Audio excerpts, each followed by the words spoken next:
Okay. All right, well, welcome. You can't see me, but my name is Jessica Hauser. I'm a professor of psychology at West Shore Community College. We appreciate everyone who's chosen to join us this evening. Tonight's topic will be a discussion of the book Before We Were Yours by Lisa Wingate. This evening's presentation is part of the HumanKind series offered by West Shore Community College. Each year, HumanKind explores the question of what does it mean to be human? Our goal is to address life in different regions of the world. In the past, the series has studied Cuba, Sub-Saharan Africa, and the Middle East. This year, our region of focus is the British Isles. The specific regions of study were identified by surveys completed by West Shore Community College students and members of the community. Although this is the final event in the HumanKind series for the fall semester, please stay tuned for more presentations as we celebrate the new year and head into the winter semester. Now on to tonight's event. Before we begin, I want you to take a moment and think back to your own childhood. Picture yourself when you were 12 years old enough to see and understand some of the things that go on in the adult world, but not old enough to effectively navigate it on your own. Now think of the person or people who take care of you when you were 12. What would it have been like to have been suddenly removed, taken away from the people who loved you and cared for you? It's not that they didn't want you, they did, but someone tricked them into signing away their rights to you. Legally kidnapped, your removal from your parents was sanctioned by a state government, and you were placed into an orphanage with hundreds of other children who had also been taken away from their parents, parents who loved and cared for their children and never had any intention of giving them up. Such a nightmare would never happen in the United States, right? Actually, if you were a child living in Tennessee in the 1930s and 1940s, growing up in a family with a low socioeconomic status, the scenario I just described is extremely plausible. Tonight's panel discussion revolves around an intriguing, albeit disturbing work of historical fiction. The book is Before We Were Yours by Lisa Wingate. Published in 2017, the book alternates between two tales that eventually merge into one story. Alternating between two narrative voices, the book begins with the story of Ril Foss, who at the age of 12, along with her 4 younger siblings, was taken away from her parents and placed in the care of the Tennessee Children's Home Society orphanage. This part of the story takes place in the 1940s or 1930s and 40s. In present-day South Carolina, we hear the tale of Avery Stafford, a senator's daughter who's being groomed to take over her father's Senate seat. She becomes distracted as she works to find answers to questions about her family and discovers a few family secrets that connect her to the Tennessee Children's Home Society orphanage. Both stories are compelling. While the characters are fictional, the stories are based on real-life events. Tonight, you will hear Professor of History Mike Nagle tell you about the actual events that occurred in the Tennessee Children's Society orphanage. And you'll hear from Professor of English and Education Sèan Henne describe a similar situation that occurred in British Isles. Additionally, you'll hear from Professor of Sociology Dr. Erwin Selimos, who will discuss factors that involve the institutional mistreatment of children and issues of trauma related to family separation. Professor of Early Childhood Education and Child Development Lisa Morley will be presenting on children's rights and parents' rights. Each panelist will talk for about 6 to 8 minutes. We will begin our panel discussion with Professor of History Mike Nagle. All right. Well, thank you, Jessica, for the introduction and that, and for starting us off. So what I want to do is I want to share my screen, and I want to just make sure that everybody can see this okay? All right. Can I get a thumbs up just to make sure? Okay, good. All right. So what I'd like to do is I'd like to address the fact that this is a work of historical fiction and try to identify some of the fact versus fiction. So as Professor Hauser mentioned just a few minutes ago, Ril and her life, she mentioned Ril as well as Avery. The story involving Ril and her family on the Arcadia, that is fiction, as well as the love story between Avery and Trent. However, much of this story is based upon fact. The real enemy, the real villain in the story is Georgia Tan, and she's a real person, and she worked at the Tennessee Children's Home organization. Ril's story may have been fiction, but it's based upon real life experiences that many young people had. We should point out that some of the people who were involved in the adoptions did end up going to homes where they were loved. And that, however, the story really does a good job of showing many of the negatives associated with things. So let's kind of look at this. So this is Georgia Tan. She was born in Mississippi, and her father was a judge. He actually had an interest in orphans when Tan was growing up. Sometimes he would bring them home, and he would try to get to know things about them, and also try to help them in, to see where they could end up maybe in new families. She wanted to be a lawyer. Her dad wanted her to study music. Well, she ended up studying social work. She was hired by the Tennessee Children's Home Organization in the early 1920s, and by the late 20s, she was the executive director. She actually had a national reputation as a speaker. She spoke to individuals to large groups, and one of those individuals who heard her was Eleanor Roosevelt, the widow of President Franklin Roosevelt. She even was invited to Harry Truman's inauguration because she was Mike, well-known. Yes. Sorry to interrupt you. Can you change the slide? There's been a couple comments to change this. Sure. So let me try this. So can you see this better now? Okay, so apparently, all right. So I just need to go do this a little bit differently. So thanks for letting me know. So she was she had this national reputation, and a lot of people look down on orphans, and Georgia Tan actually made it respectable and acceptable to adopt orphans. So in this era, at the same time, she also ran a black market adoption ring for over 20 years. Did this go to the next slide? Okay, all right. It probably involved somewhere around 5,000 children. And maybe what's interesting is that maybe about 80% of 75 to 80% of the children ended up in either New York or California.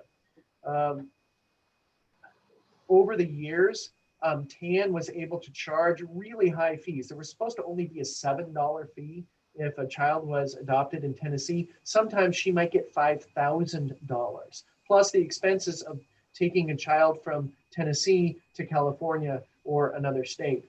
Eventually, it's believed that Tan ended up having a fortune because of this, approaching about $1 million. So how did she get away with this? Well, she often would go to people who were vulnerable, maybe young women who were single and had a child out of wedlock. Sometimes parents would unwittingly sign over control of their children. There was a lot of drugs that were used when women gave birth. Sometimes women were under the use of these drugs, and they would sign paperwork and they would hand over these children, and they were told that their child died in childbirth. Cases like that just came up again and again. There were many people who helped her, social workers, doctors, nurses, who often would sometimes spot some of these vulnerable individuals with young children.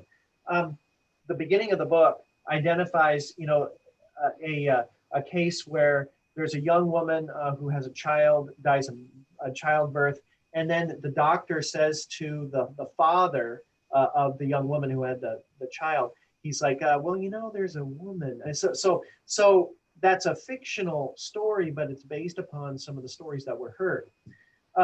Tan would pay these individuals and give them a little bit of the money who helped her in this black ring, this black market selling of children and that. And one of the individuals was the former mayor of Memphis, and his name was E.H. Crump, and he's shown in that Time magazine image there. Once these children were acquired, so to speak, there would be newspaper advertisements like the one right here. These began in the late 1920s and they extended to the 30s and the 40s. And sometimes there would be captions like, hey, would you like a real live Christmas present this year? And so here we see a young boy who's yours for the asking. And so just things like this that would tear at people's heartstrings. On the upper left there, we see Georgia Tan with a child. This was part of an advertisement too, and she was taking the child to get a haircut. And then on the bottom, you see another advertisement for a young girl, baby girl named Nancy. So these are actual advertisements that were used in order to promote Georgia Tann's activities. Some famous people did adopt children. Now, you may or may not be familiar with Joan Crawford. She was a Hollywood star from the 1930s, 40s, 50s, even into the 60s in some cases. She ended up adopting twins from Georgia Tann. Others included Hollywood couples like Dick Powell and June Allison, Lana Turner, the author Pearl S. Buck, even politicians like the governor of New York, who's identified there. And so they helped to facilitate this process. So what ended up happening to Georgia Tann? Well, the state started to investigate her activities. And just about on the eve of them offering indictments in that, she was suffering from terminal cancer and she died. Shortly thereafter, the announcements were made about the investigation, but she had already died. And so she never spent any time in prison or anything like that. She didn't pay for her crimes. One thing that I just wanted to kind of end with here is that Lisa Wingate has co-authored another book, which is a sequel to Before We Were Yours, that tells the story of several individuals who were adopted and then reunited, many of whom were reunited years later. There's another book called The Baby Thief. If anyone's interested, you may want to access those for further reading.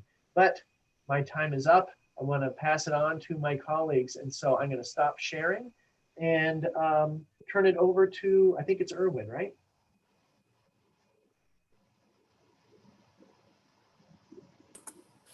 Thanks, Mike. Much appreciated. As always, I think it's always really good place to begin with a historical overview because of the way that it provides a grounding in the actual historical facts of what's going on. What I wanted to talk a little bit about today was what I was asked was how a sociologist would interpret this book. As someone who is a trained sociologist, when I read the book, what were some of my thoughts in terms of the sociological implications of this particular book? But before I do that, one of the first things that I would like to do is I want to thank Lisa Morley specifically because she came to the social science department at least and suggested that we have a common group read, and she brought this book forward. So this panel discussion is really kind of her brainchild, and I think that the book was great. So I want to thank you, and Mike, I also want to thank you too because I know you've been doing a lot of administrative work behind the scenes, organizing us. And, sometimes we can be like, it's like herding chickens. So I appreciate all that work that you did as well. So one of the things that I did in my class was I offered this as a potential book for my sociology of family students to read. They're actually currently reading the book right now. And I've already received emails from students who are telling me how much they've liked the book. They've really found the book to be quite evocative.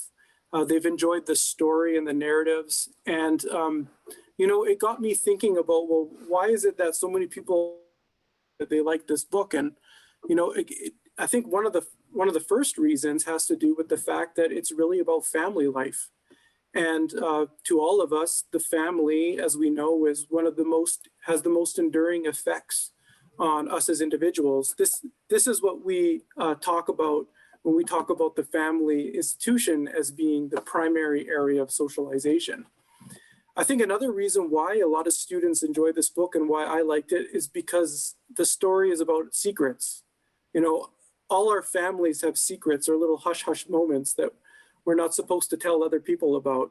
And I think that this book captures and kind of like gets into this story about the secret of one highly established political family and sort of the background to the establishment of that family. I find that pretty fascinating. But I think probably one of the reactions that I had and that my students had when they were reading this book was that it was very evocative to read about the suffering that the children faced when they were separated from their families. And I think that it kind of produces a like how is it possible that this could happen? How is it possible that we could treat children and families in such a nasty way. And I guess as a sociologist, that's where I kind of want to start. How is it possible that we can treat children in such a way? And Mike talked a little bit about it, and I think Sèan is going to comment on this even more, but it's not an uncommon situation. It's happened historically in many other places in the world, and it's currently happening globally with the trafficking of children. And so the question of why this happens and what allows it to happen is a really nice sociological question. And so I want to start that analysis by just talking a little bit about how sociologists think about the care of children.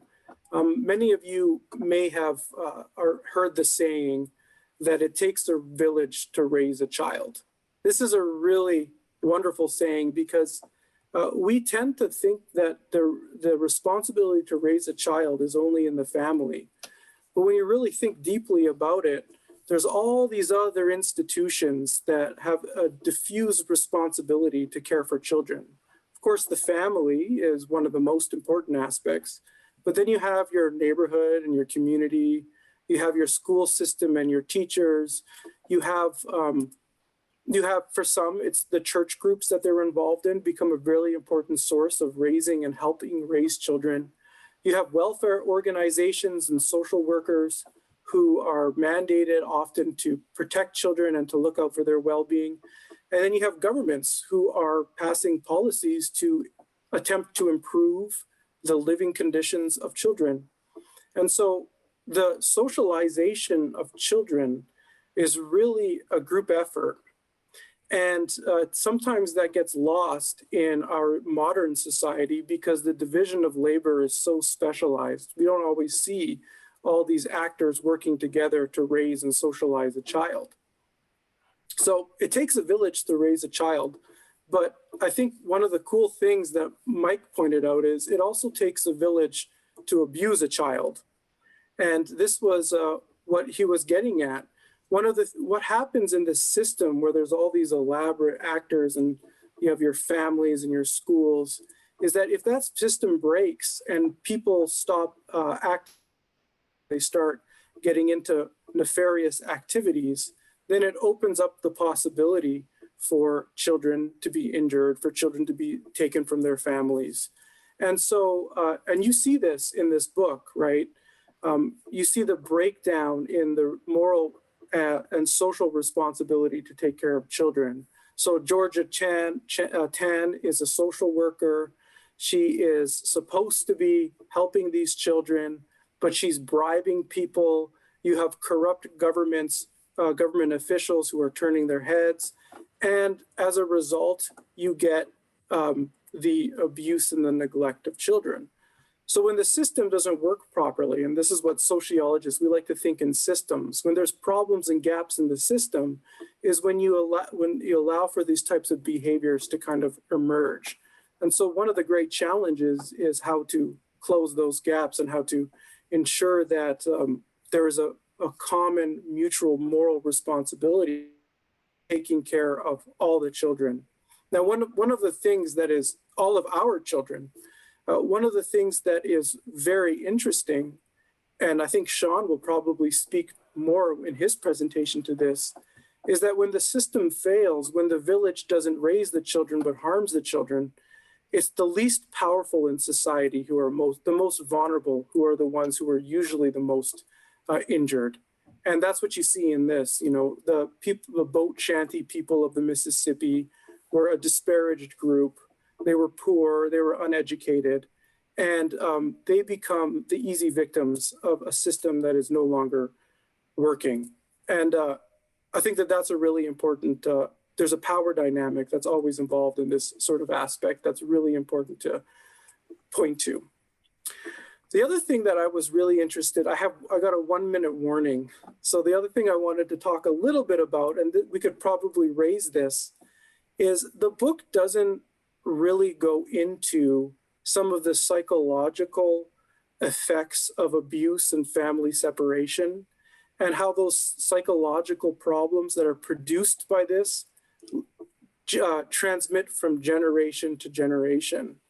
In Canada, we had a very terrible situation in which First Nations or American Indians were forcibly separated from their families and placed into boarding schools. And the results have been absolutely catastrophic. High rates of alcoholism, high rates of various forms of family dysfunction that starts to develop as a result of these traumatic experiences. So one of the questions that this book raised for me was, well, what happened to all of those other children that we didn't hear about? Now, I guess the author has decided to write another book about that. And so I'm really interested in picking that one up. So to sum up, the care of children is a collective responsibility. And when we fail to meet that collective responsibility, oftentimes the most vulnerable of our children are the ones who are injured the most. So thank you very much. And again, Lisa, thanks for recommending this book. I thoroughly enjoyed it. I look forward to our conversation. Our next panelist is Lisa Morley, Professor of Education and Childhood Development. Thank you, Jessica. Good evening, everyone. I'll be focusing on the perspective of child or children's rights versus parental rights. First, before I begin, I would like to thank my current issues class in early childhood education. They wrote most of my research for tonight in my presentation. Once I have concluded speaking, I'll post all of my references in the chat box. So Erwin brought up a great concept, the village to raise the child. Obviously, as a professor of early childhood, I believe this with every piece of my being. And so when I start looking at it and I start thinking about it, I wonder, where did the concept of children's rights come from? And how this began was in 1874. A badly beaten girl known only as Mary Ellen became the first legally recognized victim of child abuse in the United States. Before 1874, society offered little protection for minors. Children were considered the property of their parents, and neither the government nor private individuals intervened when they were injured, overworked, or neglected. Mary Ellen was rescued from an unfit parent only after the American Society for the Prevention of Cruelty to Animals, which is ASPCA, stepped in on her behalf. ASPCA advocates pointed out that if Mary Ellen was a horse or even a dog, her mistreatment would be prohibited by statute. A judge agreed that the young girl deserved at least the same protection as an animal. Now let's define child's rights. Child's rights is a subset of human rights. It's defined as a right to survival, right to protection, right to development, and right to participation. Children have the same general human rights as adults, and also specific rights that are recognized for their unique needs. On to the definition of parental rights. The legal concept of parental rights generally refers to a parent's rights to make decisions regarding a child's education, health care, religion, among other things.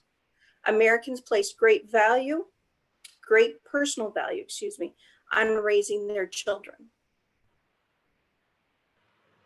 The status of American children has improved dramatically since Mary Ellen's abuse trial.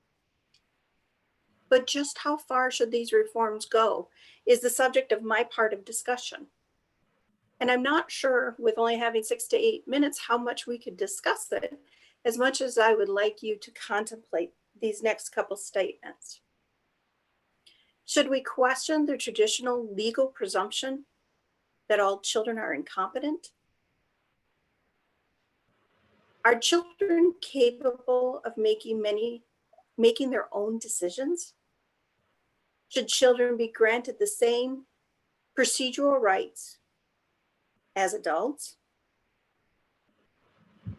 And then by giving children equal rights as adults, Will this begin the erosion of a traditional family? These are all concepts that should be regarded in this book. Before We Were Yours begins to show the ripple effect of something as simply as a child being removed from a home, legally or not.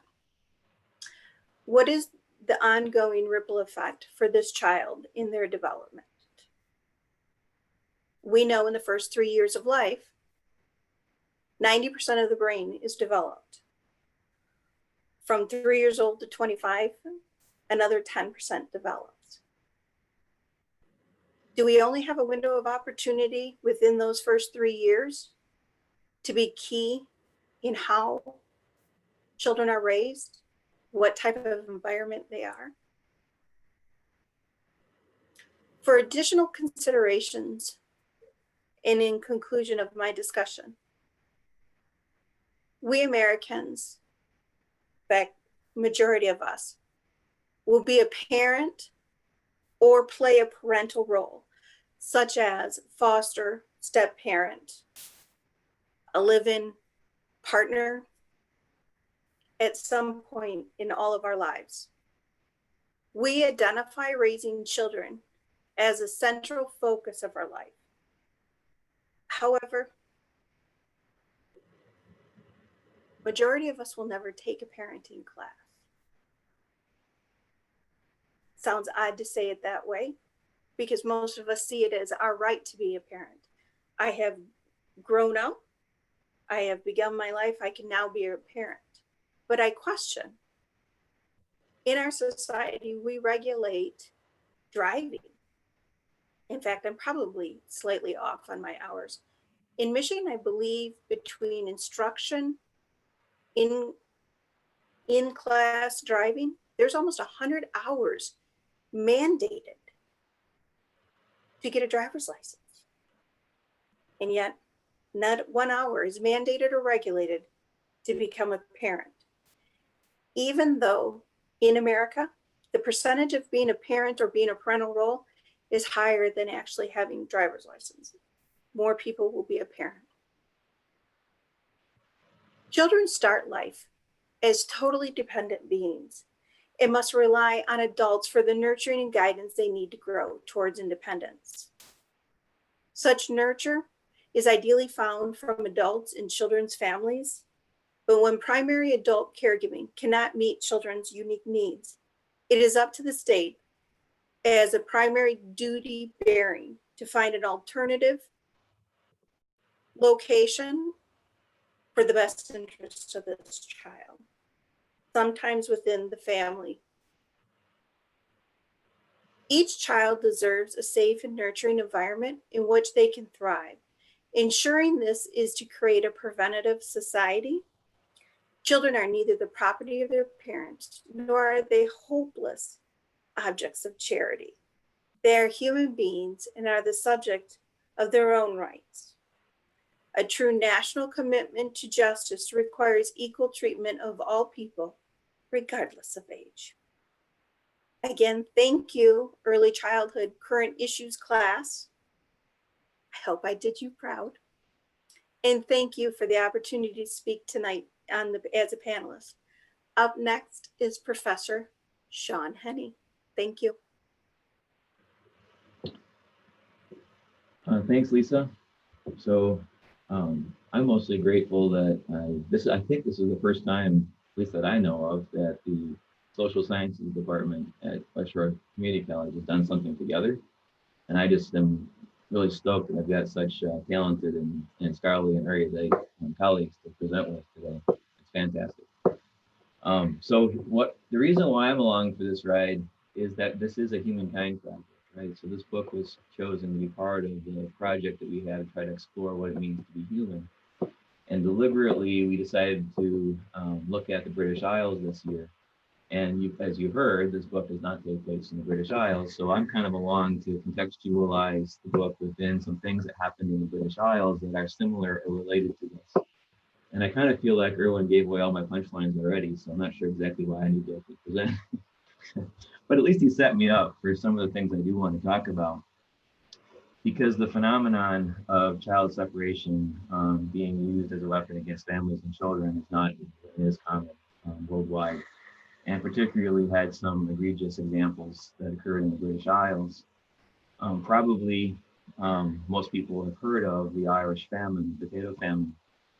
Historians in Ireland don't like calling it a famine because a famine is a time period in which there isn't any food available for the population. There was food available in Ireland in the 1840s. It's just that the Irish population didn't have access to it. So one of the things that happened during what the Irish call it the Great Hunger from 1845 to 1849 was that 2 million Irish were displaced and were refugees in their own country. And so the solution that the British government had, the British government occupied Ireland at the time, was to offer work for the people in workhouses. But you couldn't go to a workhouse with children. And so if you went to a workhouse to get work, you had to be separated from your family. And so that's an example of the beginning of this process. And one of the reasons why this happened is because the Irish were not as perceived as having the same rights as British citizens might. So it was easier, therefore, for the British government to separate the children from their parents. So the workhouses, then, where were the children sent? They were sent to child workhouses, and they're separated from their parents, where they underwent the stress of separation. So Erwin alluded to this earlier, the kind of psychological stress that you would endure if you were removed from your family. And we know what happened to them because people called bioarchaeologists, think about that for a career someday, are people that examine archaeology, but look at it from a biological perspective. So in 2018, just a couple years ago, there was a mass grave unearthed in Kilkenny, Ireland, of children who had died in these workhouses. And of course, what is seen is that they had stunted growth and they did not thrive. That window that Lisa Morley was talking about, the window of opportunity, that's the window which most of these children suffered in the workhouses. So even in the 19th century, so as far back as the 19th century, this kind of separation is happening in the British Isles. Now, eerily, fast forward now to the 20th century, and another mass grave, which was unearthed, and this one was over by Galway in a town called Tuam. And this was near a home that was used for children born out of wedlock. So what happened in the Irish society at the time, now we're talking about the 1930s, 1940s, 1950s, about the same time as the Georgia Tan incidents in the United States. But women who were pregnant and were not married were sent to these homes, like this one near Galway. And so another grave unearthed there. This would have been children who died in the 1930s and 1940s and 1950s. Again, the same situation, children who had failure to thrive. And this was a situation where neglect and malnutrition and disease, because the children were not properly cared for in these orphanages. Where it connects to the United States then is the fact that some of the children in these orphanages in Ireland were brought to the United States. So just like Georgia Tan was finding willing parents who could not have their own children fit for her children, the Irish homes for the children of unwed mothers were also finding American homes for Irish children, right? The same kind of situation. So then, actually, there's a movie, 2013, I think, Philomena. It's a movie that takes place. It was a woman trying to track down her child after she lost it at the time. So there's a way for you to actually view that in film. So Erwin raised the question, how could this happen, right? So what happens to create the conditions in which mothers are not able to fight for their children, where the rights that Lisa is talking about aren't respected at all? Like, how does that happen? In Ireland, one of the situations was the kind of stigma. There's no kind of, the real stigma that was applied to getting pregnant out of marriage. It was considered to be a crime. The woman was considered to have committed a crime. And so this was scandalous, and this was hidden. And what happened was the women were put in these homes and then were forced to sign away the children. And so between the years of 1920 and 1960, about 60,000 children in Ireland were removed from their parents or removed from their mother. And a great many of them were brought to the United States. But the point is that they were separated from their families, forcibly separated from their families. The families that they were placed with were not often vetted because this is under the cover of things. So typically in the United States, my own daughter is adopted, in fact, but there's a very rigorous procedure that you undergo to be vetted to be adoptive parents. But all of that didn't happen. And so in Ireland in the 1920s, 1930s, and 1940s. And so the children could be placed in anyone's home. And in fact, in the United States, if you weren't granted the right to adopt a child in the United States, you could get an Irish child, right? And so that kind of deception happened. Similarly to the way that the Georgia Tan story worked, people in Ireland profited off of this, so that even though it was illegal for the homes to benefit, they would come up with price sheets or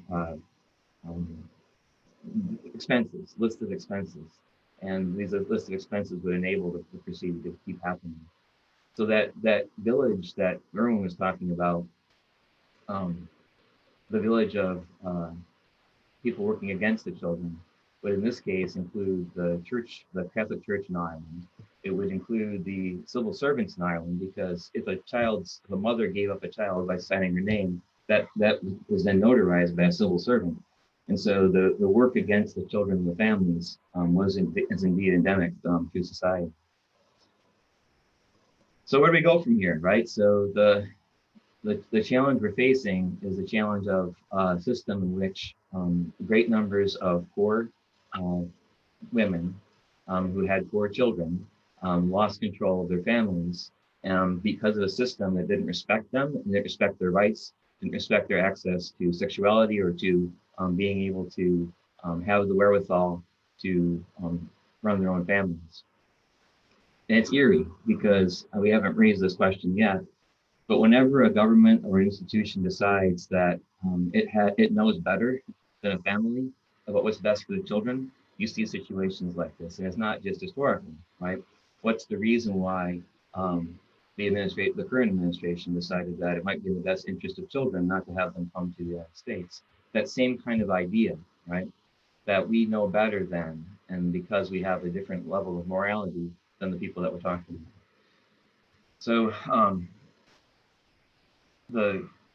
it's an extraordinary act of modern state power that falls heavily on families and children when we make that determination.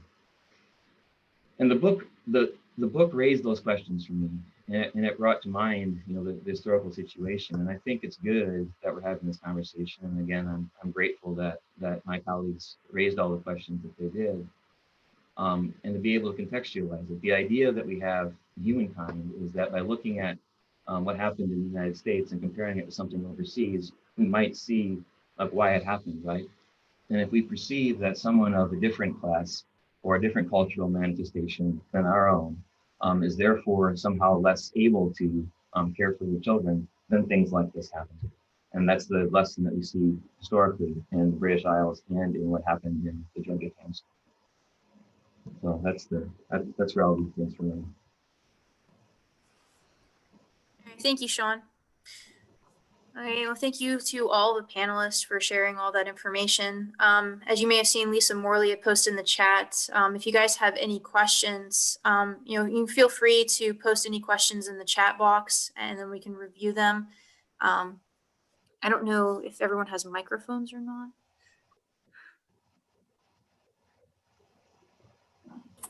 It might. I would like to take Cynthia's question, or I'd like to take a stab at Cynthia's question. So Cynthia posed, Kathy posed, do you feel like with today's technology, including social media, that instances like Georgia Tan story are less likely to happen? Does technology create more accountability?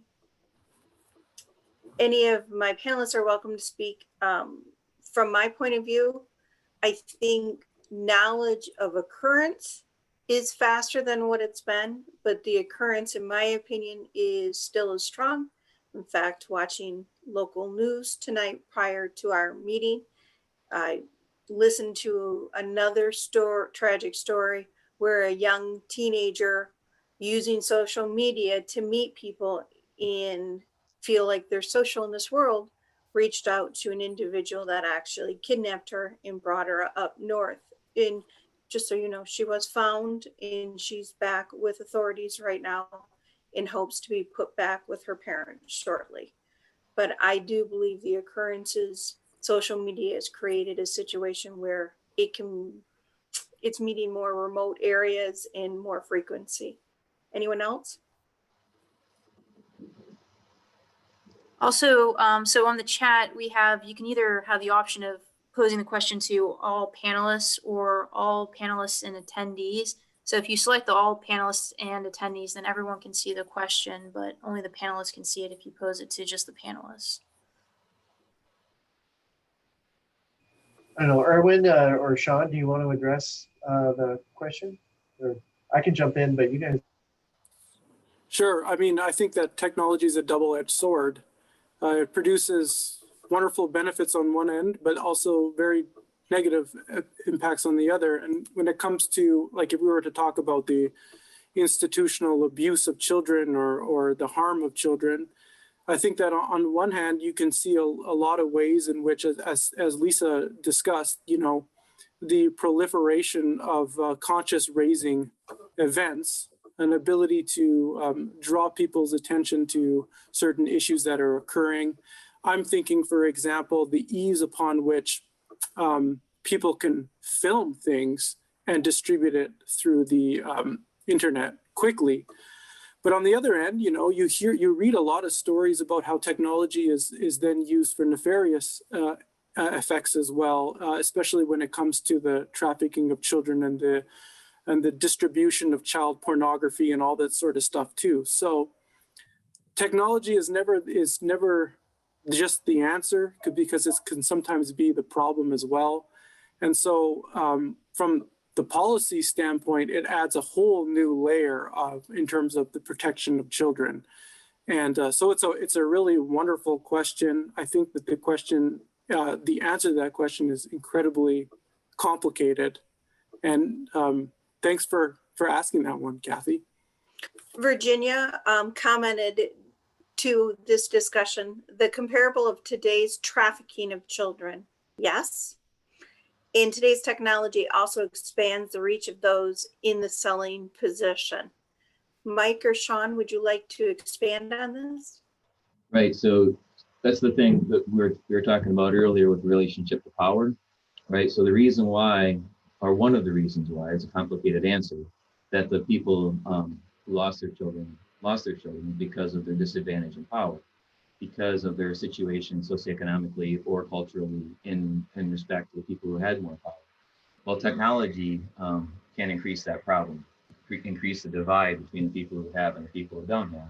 And so it can be more easily manipulated by people in power.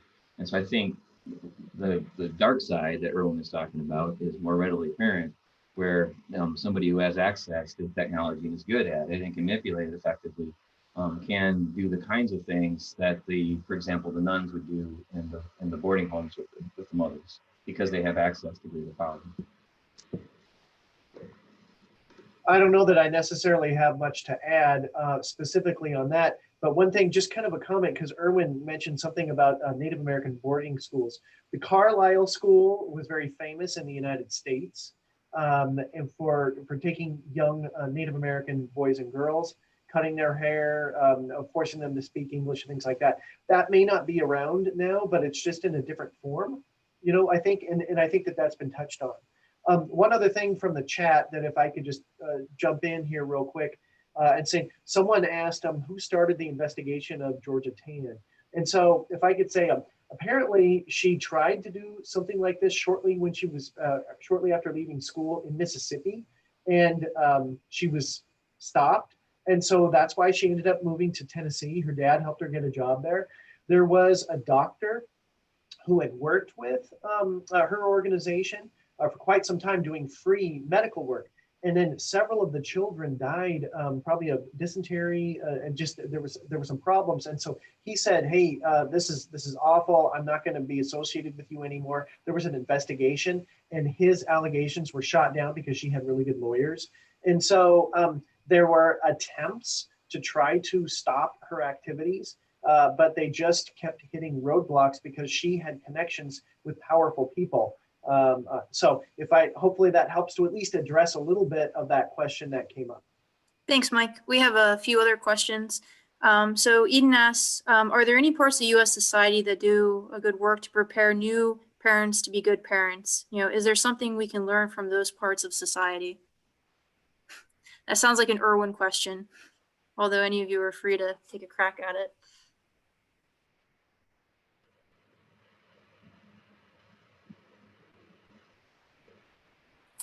So you want me Lisa's point about whether or not parents should undergo a licensing procedure was pretty interesting. I don't think that in America you can require a lot of people to do anything ever. So I think that would be a very complicated task to ever get through any type of legislation. But I think it raises a really important point. And it also raises a really important point that Eden, the comment, is trying to address, which is that there has been an absolute explosion in scientific material on child development. And it's gotten to the point now where we know a lot more, for example, on early childhood experiences of attachment and how that then percolates itself and reproduces itself into the way that adults grow up and are able to establish secure relationships. I mean, there's tons and there's 30, 40 years of research on child development. The issue that you start seeing, I think, in US society, and there's a wonderful book that I make my students read called Our Kids, that you're starting to increasingly see a class division on the types of parenting approaches that are used.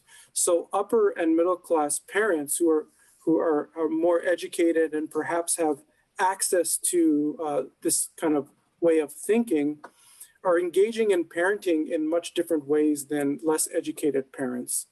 And this leads to reproduction of sort of inequalities in terms of the level of security that these children face, their cognitive development, their school readiness, how ready they are, how many vocabulary words they know by the time they enter school, et cetera, et cetera, et cetera.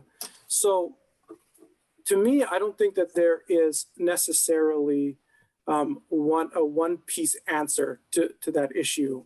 I think one of the number one indicators of how children are raised is the education level of the mother. That has a huge influence on the way that they parent.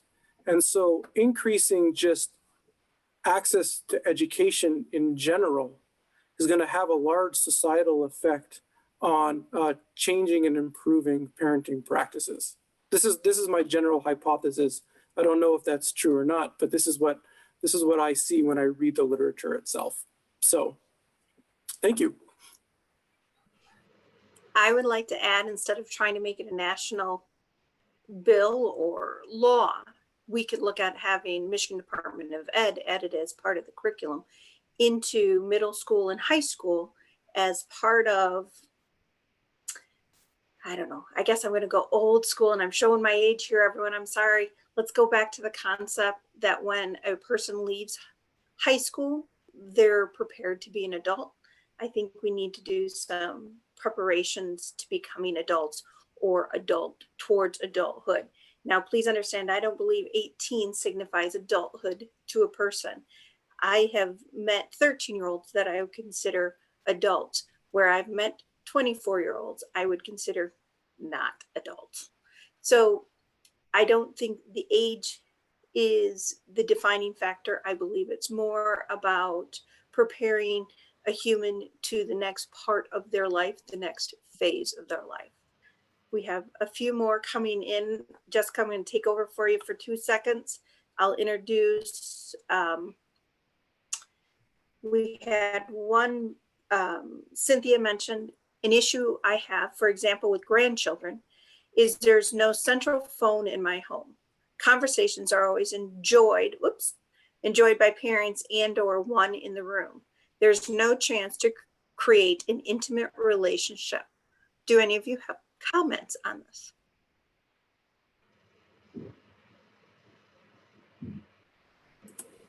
I would say that your observations are in line with sociological research that is documenting the fragmentation of families, but most specifically the decline in the number of hours that parents and children spend together.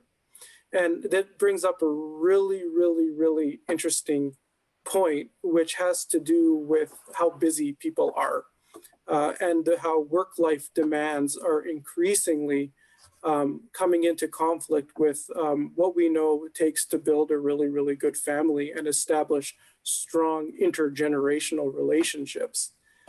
I talk a lot about this with my sociology of family students, is that the current system was designed on a family structure that is much different than what you find today. Our current economic system is based around a male breadwinner model and a stay-at-home housewife model. But that is no longer the reality for the majority of American families. And so the problem that we have now in the United States is that our government policies, and this is what Lisa, I think, talked a lot about, doesn't necessarily match up to the everyday demands of a family anymore. The lack of maternal leave policy is huge, especially how much we know about how important it is to take care of the mother's health and how that affects the development of the child, all those sort of issues. So that question was really interesting about the sort of the decline in the amount of time that parents and children spend together. Thanks, Erwin. Another question we have, this is from Samantha. She said, I wonder how foster parents today are aware of the possible issues of abuse and neglect.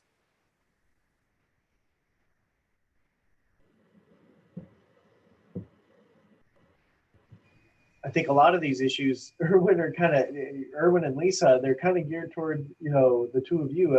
Those are kind of your areas. Do you want to? Sean's laughing at me, but no, it's right. It's because there's a preponderance of their students here, which I think is awesome. So I would like to encourage one of you to address that. Why don't you hit that one up, Lisa, and then I can add on to what you have to say. I want to jump back real quick to a comment you made from our last conversation in looking at the family structure.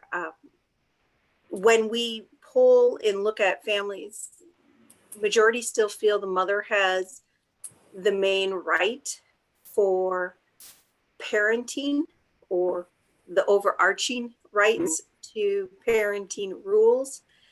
However, when we look at the structure of the home, the father actually is the most consistent on keeping a family together. And a father makes a decision to work and keep the family as one unit in a traditional sense. And so that kind of brings up some different concepts about, Andrea mentioned a while ago about what is the value of looking at this long lasting. And we know in early childhood in particular, we have almost 70 years of longitudinal studies following a group of children put into a high quality early childhood program at the age of 4 for 1 year. High quality teacher, high quality environment. We've now followed them. And we know the significant amount of 1 year of high quality early childhood makes a difference. And it goes back to Erwin's original statement in his presentation about attachment. Early childhood started in part from psychology and also formed heavily off the need of working families in the attachment theory from Mary Ainsworth in looking at the need of what the child is. We know if a child does not attach by a certain age, we are going to have some very severe Yes. needs of this child. Mhm. You want to jump in on that one, Erwin? Yeah, so let me connect that to the foster care question, because this is, I mean, the foster care parents are asked to do so much work with many of the children that they receive, because many of the children who find themselves in foster care have underlying issues that could I mean, there's so many complicated issues that they could be presented with, and it deals with perhaps attachment issues at the psychological level. Some foster care children were victims of abuse. Some might have fetal alcohol syndrome, which is an issue that is not often discussed very much. And so foster care parents are oftentimes presented with very, very complicated behavior problems. To the extent that they're supported, I don't know. I'm not an expert in foster care at all. My very brief reading on the matter suggests that the foster care system is quite uneven in terms of the support that parents get and the quality of the homes that children who often have very high needs enter into. So there's kind of a very uneven system involved there. I also know that it's the worst or the most difficult children are often the least likely to stay in a permanent residency for a long period of time. So many foster care parents want younger children who are like closer to infant age, because some of the behaviors that you experience, that you get to deal with when you're working with an adolescent who's been through the foster care system, are very, very complicated. And so it's an excellent question. I don't know who answered that question, but you got yourself a PhD dissertation right there to do an analysis of the foster care system in the United States. That would be a great, great field of study for your future studying. So Erwin, Go ahead, Jessica. So one of the participants commented, Erwin, on one of the things you said before. He said that his wife had a high school education. He was just short of it himself, and he has 2 children with master's degrees, and the other one's a self-driven nurse. And so he's just kind of wondering with regards to the comment that you made about the importance of education of the mother. Well, that's wonderful. Obviously, the 2 of you did a great job. You have to remember something very important, which is that I'm making a comment based on statistical generalizations. So when you look at child well-being from a statistical angle, when you're comparing populations, one of the most fundamental factors is the education level of the mother in terms of well-being of the children. Now, whenever you're dealing with statistics, you're looking at broad trends. So what happens at the individual level, you can't really say this family or that family. But yeah, I mean, so that's wonderful. And it sounds like this is an amazing story. So thank you for sharing that. I would like to give a personal story. So I am a local. I was not born here. My parents moved when I was 2. My parents are high school graduates.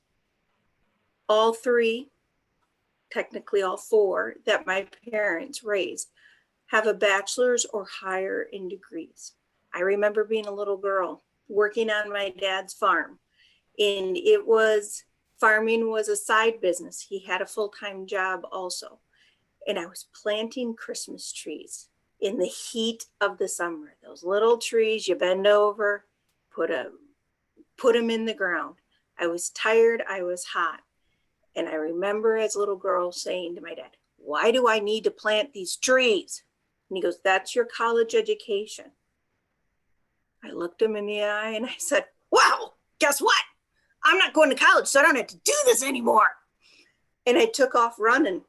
My dad chased me down and he goes, "You will go to college. You will get your education, So the difference I see is not necessarily in my personal story compared to Erwin's statistical. What data is showing us is my parents never gave I or my siblings a doubt or that this wasn't part of our natural journey in life. Just as we in society know, well, oh, we'll go to kindergarten. Oh, we'll go to first grade. Oh, we'll go to second grade. In my home, I was raised where, oh, I'll go to college wasn't an option. It was just what you were told you were going to do. So my parents' perspective was very in our face. It's just another step in your milestone. Sean, it looks like you're unmuted. Maybe you have a comment. I'm muted because I didn't know I was supposed to mute. but I'm intrigued. I'm intrigued by the conversation, right? This notion that there are ways that we can provide interventions outside of. So here's the thing, right? So the students who have Lisa Morley and have Erwin benefit from learning about interventions that can help students who are disadvantaged in whatever way, and so that they can develop resilience and strength and prosper and thrive. The question is, how do we get that same level of knowledge to foster parents?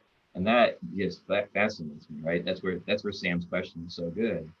You know, the people that you guys are training hopefully will become educators or social workers, and will have the ability of professional expertise that they're going to need. But Erwin's point is that the foster care parents also need that level of professional expertise. And the question about how they get that, I've been stewing on that now for a little bit. Andrea commented, in regards to education levels of parents, we need to remember not all education is school, and my mom was an avid reader. She was a high school graduate. She was also a Sunday school teacher and believed on the value of studying. She was not a supporter of college, but she did value education in the practical sense. Just wanted to throw that in. So we're at 8:03. Are there any other last minute questions?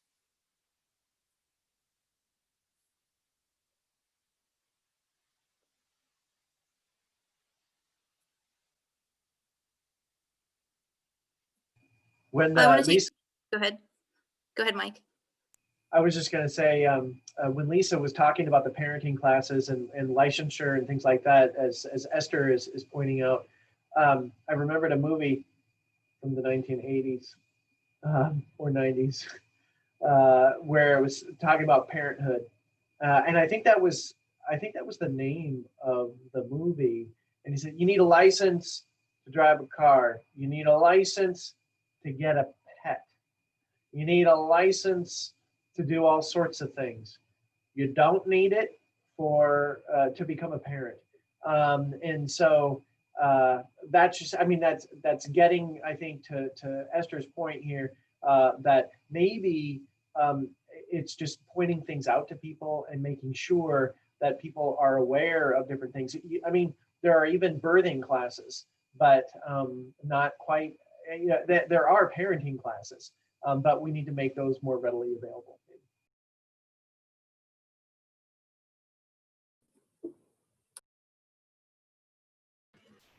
I've got one last comment, because I think this conversation about parenting was fascinating and productive and helpful. I think it was great that we engaged with the audience on that. But one of the things that I want to come back to, just to remind us that the book isn't about a failure of parenting, right? That the failure there was in the system that enabled the abuse of people. And so the advocacy that the book champions is more of us being aware of the ways in which our institutions are flawed. And that might be a takeaway that we didn't get to tonight, but I didn't want it to be obscured by the fact that we had this beautiful conversation about parenting.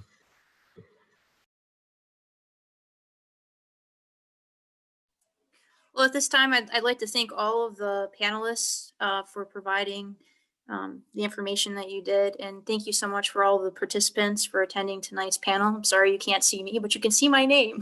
But once again, thank you all for all participants and all panelists. And I believe that this will end tonight's evening. So thank you all for coming.